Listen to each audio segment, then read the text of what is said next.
Welcome back to Matholic channel. हमने CF पढ़ लिया था, केसेस पढ़ लिए थे तीनों 1 2 3। तो मैंने सोचा कि इसको कंटिन्यू कर ही देते हैं, फिर हम यूनिट 2 यूनिट 3 करते रहेंगे, साथ में चलता रहेगा हमारा। तो पर्टिकुलर इंटीग्रल के टॉपिक पे हम हैं अभी। तो सीएफ हमने केस 1 केस 2 केस 3 कर लिया था। पर्टिकुलर इंटीग्रल में जो केसेस होती हैं वो 6 होते हैं बेसिकली। नंबर 1, e की पावर ax का अगर केस आता है आपके पास, यानी कि आरएचएस में अगर आरएचएस का पार्ट आपका e की पावर ax होता है तो इसका कुछ डिफरेंट फार्मूला होता है। अगर साइन ax होता है तो डिफरेंट फार्मूला यूज़ होता है। कॉस ई एक्स होता है तो डिफरेंट फार्मूला होता है। बेसिकली साइन ई एक्स और कॉस ई एक्स में एक ही फार्मूला यूज़ होगा। देखते हैं आगे वीडियोस में। एक्स की पावर एम होगा तो फिर आपके पास क्या फार्मूला होगा। ई की power a x into capital V होगा तो क्या फार्मूला होगा। Where capital V is some other function like sine e x, x की पावर एम, कुछ भी हो सकता है। और एक्स के साथ कोई कैपिटल वी होता है तो क्या फार्मूला होता है। तो हमारे पास ये सारे के सारे केसेस हैं। देखते हैं, अगर वीडियो लेंदी नहीं होती है तो हम इसी पार्ट में ये सब चीज़ें डिस्कस कर लेंगे। बट हम हर एक मेथड, हर एक पार्ट का, यानी ई की पावर एक्स है तो हम उसका क्वेश्चन भी साथ में देखेंगे। इसीलिए देखते हैं वीडियो कितनी लेंथी हो जाती है, और शॉर्ट वीडियो ही मैं डाल पाती हूँ आप लोगों के लिए। तो इसलिए देखते हैं आपको एक ही पार्ट में ये वीडियो मिल पाएगी या फिर नहीं, है ना। बट वीडियो पे बने रहिएगा, चैनल पे बने रहिएगा आप, बिल्कुल आपको वीडियोस कंटिन्यू मिलती रहेंगी। आरजीपीवी के एग्ज़ाम तक तो सारा सिलेबस कंप्लीट करा ही दूंगी मैं इस पर। देखते हैं टाइप नंबर 1, ई की पावर ए एक्स। अब आपके पास कोई इक्वेशन मिलती है कुछ इस टाइप से, डी की power n plus a one D की power n minus one plus a two D की power n minus two plus up to a n तक की आपकी कोई हायर ऑर्डर डिफरेंशियल इक्वेशन आपके पास मिल रही है।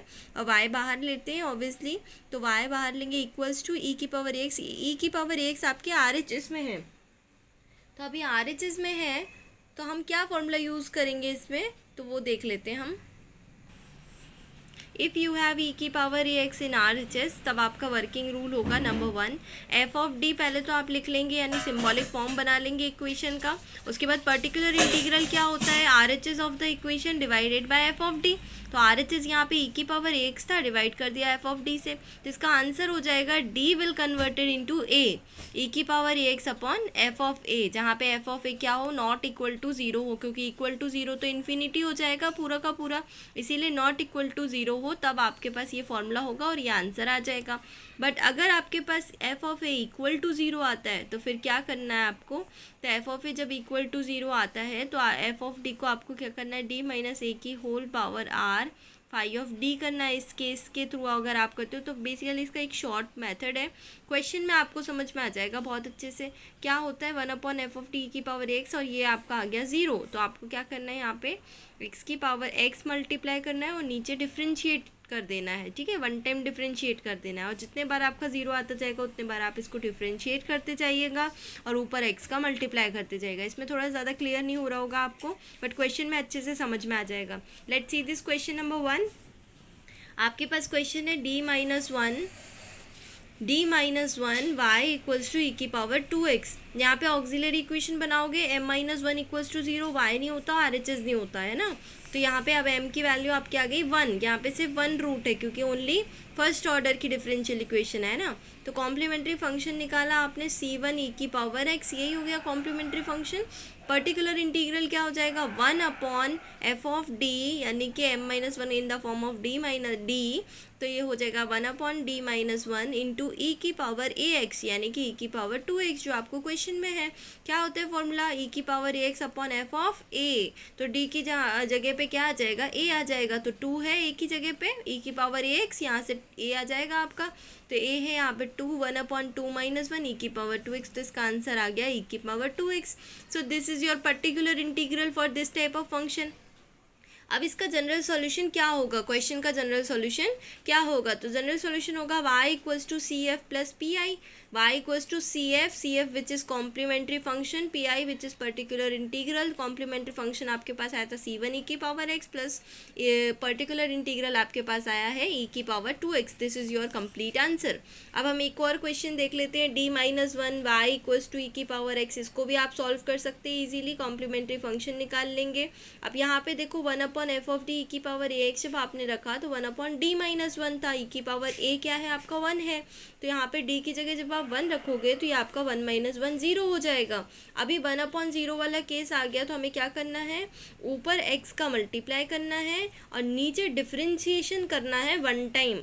ओके, सो 1 टाइम x का मल्टीप्लाई किया और नीचे जब आपने डिफ्रेंशिएट किया तो एफ ऑफ डी क्या, d-1 को आपने डिफ्रेंशिएट किया तो d का हो गया क्या, 1 हो गया। तो यहाँ पे डिफ्रेंशिएशन क्या हो गया, इसका 1 हो गया और कांस्टेंट 0 हो गया। तो दिस इज x ई की power x equals to particular integral. I hope आपको ये बहुत अच्छे से समझ में आ गया होगा। अब आपका जनरल सॉल्यूशन तो आपको बहुत अच्छे से पता है कि CF प्लस PI होता है। समझना बस इतना ही था कि अगर नीचे 0 बनते हैं तो क्या करना है, ऊपर x का मल्टीप्लाई, नीचे 1 time differentiation, that's it. So this is y equals to C1 e की power x plus x e की power x। This is your answer. अब हम देखते हैं दूसरा नंबर का केस, या फिर कोई डिफ़िकल्ट क्वेश्चन होता है तो इसी के ऊपर हम एक डिफ़िकल्ट क्वेश्चन भी देख लेंगे। अच्छा, एक केस ऐसा होता है जहाँ पे e की पावर 0x भी हम लेकर सॉल्व कर सकते हैं। जैसे कि यहाँ पे आपको कांस्टेंट दे दिया है, 1 दे दिया मान लो, तो 1 हम e की पावर 0x को 1 लिख सकते हैं ना, तो e की पावर 0 यानी कि 1 होता है, तो इसीलिए हम इसको क्या कंसीडर करेंगे, e की पावर 0x कंसीडर करेंगे। क्यों कंसीडर करेंगे, ताकि हम इसका पर्टिकुलर इंटीग्रल अच्छे से निकाल पाएँ। ओके, सो ऑक्सिलरी इक्वेशन क्या हो गई, m² - 3m + 2। यहाँ से आप CF निकालेंगे, आपको बहुत अच्छे से आता है। CF निकालने के बाद आपने क्या किया, CF की वैल्यू रख दी फॉर्मूले में, C1 ई की पावर x प्लस C2 ई की पावर 2x। आपके पास 1 और 2 रूट्स आए हैं। अब आपको क्या करना है, अगर आपने CF की वीडियोस नहीं देखी तो पहले CF की वीडियोस देख लीजिएगा, वरना आपको समझ नहीं आएगा, क्योंकि यहाँ पे अब मैं शॉर्ट में आपको बता रही हूँ। पर्टिकुलर इंटीग्रल क्या होगा, RHS of the equation divided by F of D. RHS of the equation क्या है, e की power x upon F of A, की पावर x क्या है, e की power 0x upon F of D क्या है, d² - 3d + 2। या जहाँ जहाँ d है वहाँ a रखना है। a क्या है 0, a रख दो यहाँ पे 0 0 और 2, तो 2 आपके पास मिलेगा और ये क्या हो जाएगा 1। सो आपका पर्टिकुलर इंटीग्रल क्या आ गया, 1/2 आ गया। जनरल सॉल्यूशन क्या होगा, CF प्लस PI और वैल्यूज़ रखनी है। अब आपको समझ में आए क्या होगा कि अगर यहाँ पे आपके पास कोई कांस्टेंट आता है तो आप इसको क्या कंसीडर कर सकते हैं, e की पावर 0x कंसीडर कर सकते हैं। मान लीजिए अगर आपके पास यहाँ 2 आ गया, 3 आ गया, 4 आ गया, तो क्या करेंगे, तो 4 आप बाहर रख लेना और उसके बाद 1 तो सभी का मल्टीपल होता है, सभी का फैक्टर होता है, तब वहाँ उसके प्लेस पे आपको क्या कर लेना है, e की पावर 0x रख लेना है और 4 विल बी और कांस्टेंट। तो जैसे यहाँ पे 1/2 आया है, देन यहाँ पे 4/2 आ जाता। आपको समझ में आ ही गया होगा ये चीज़ भी, ठीक है। तो अब ये पहला केस जो है ये तो आपका बहुत अच्छे से क्लियर है, और हमारी वीडियो भी थोड़ी सी 7:40 यानी 8 मिनट्स के अप्रॉक्स पहुंच गई है। तो हम एक काम करते हैं, नेक्स्ट वीडियो में ही इसका नेक्स्ट पार्ट लेके आते हैं। Okay, till then watch this channel, share to your friends and keep subscribing, keep liking this channel. Okay, so thank you so much for watching, और जल्दी से ही मैं बोर्ड पे भी वीडियोज़ लेकर आऊँगी। ओके, बट आप लोग सपोर्ट करेंगे तब। Okay, bye bye.